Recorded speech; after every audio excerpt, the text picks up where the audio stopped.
imagine os filhos de um ex-vice-presidente da Enron, com toda aquela pompa e circunstância que você tinha em volta da companhia. Quando a derrocada da Enron em 2001, a situação financeira de todos eles ficou muito complicada.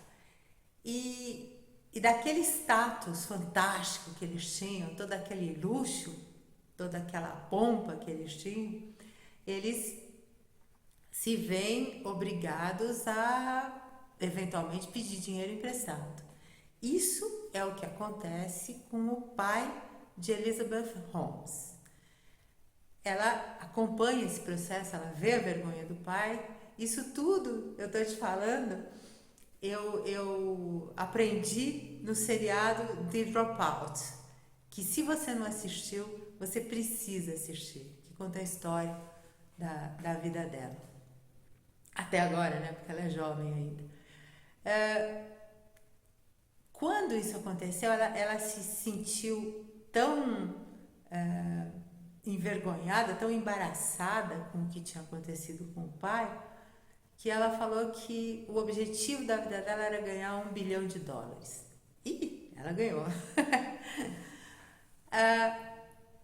Aos 19 anos, ela funda a Theranos, que é uma empresa que construiria equipamentos. O equipamento chamava Edison, uma máquina onde você coloca uma gota de sangue e você tem instantaneamente dezenas de resultados relacionados aos mais diversos tipos de exames de sangue, inclusive que supostamente diagnosticariam cânceres.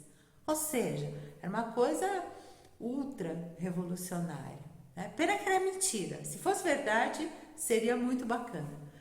Mas o que acontece? A Elizabeth, ela é uma menina bastante inteligente, fundou a empresa aos 19 anos, isso saída de Stanford, não com diploma. Ela começou a cursar engenharia química na universidade super famosa, mas ela achou que ela era inteligente demais para fazer o curso.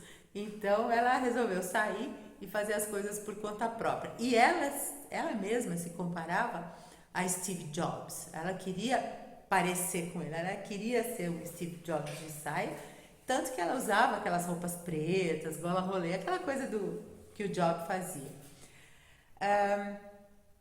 E aí, aos 19 anos, ela cativa o mercado americano, porque ela é bonitinha, ela é inteligente e ela é, como todo psicopata, extremamente envolvente. Ela é tão envolvente que ela trouxe pro conselho da Theranos, ela trouxe o Henry Kissinger, ela trouxe o Charles Schultz, duas pessoas super respeitadas nos Estados Unidos, e ambos haviam sido secretários de Estado. Então, ela recebeu um prêmio em Harvard. Olha essa brincadeira, uma coisa dessa, né?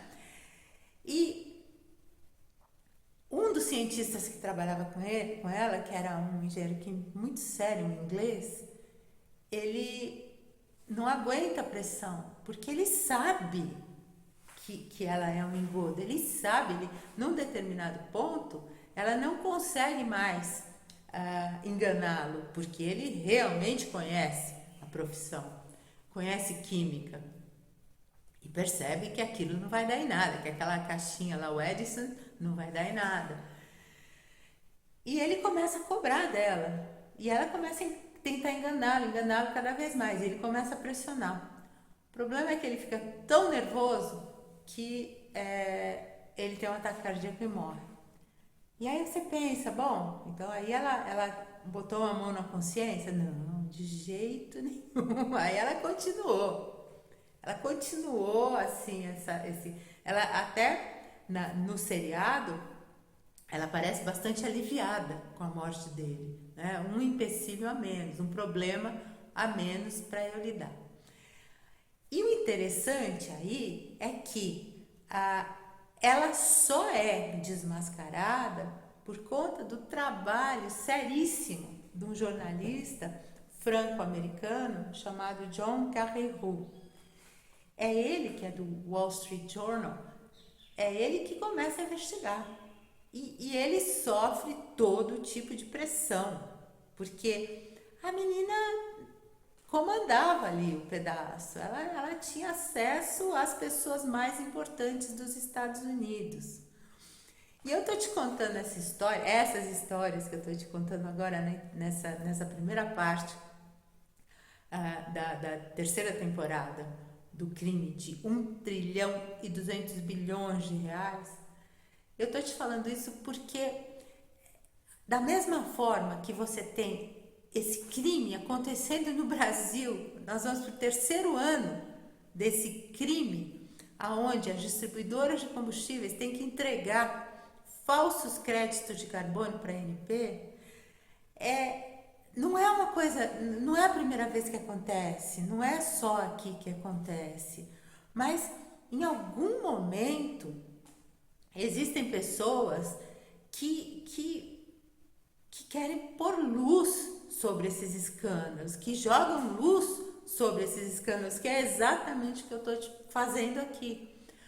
E esse jornalista, o Carreyrou, ele que é responsável pela derrocada dela. Eles fazem de tudo para que o jornal, para que a matéria não saia. Mas é em vão, porque ele consegue publicar. E aí você tem todo isso aconteceu em 2015. E aí você tem todo esse desenvolvimento de processo e tudo.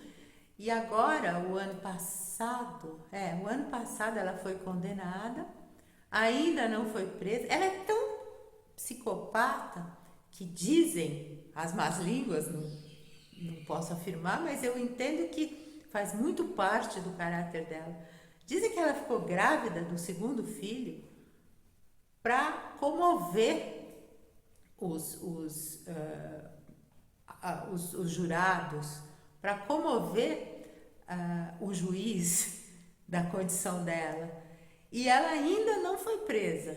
Espera-se que já a justiça, a sentença já foi dada e ela tem que ser presa, mas ainda não foi. Porque ela ainda continua manipulando todo mundo e fazendo as coisas do jeito dela, né? Mas, sem dúvida nenhuma, o escândalo, a pirâmide que ela armou, né? Esse castelo de cartas que ela armou, ruiu.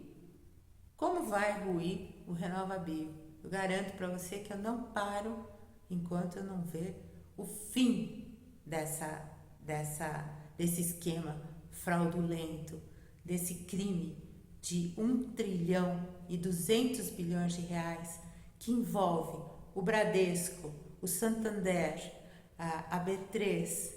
Eu só vou citar esses três porque nós estamos falando de mercado. Não, vou citar um quarto. Envolve também o BNDES.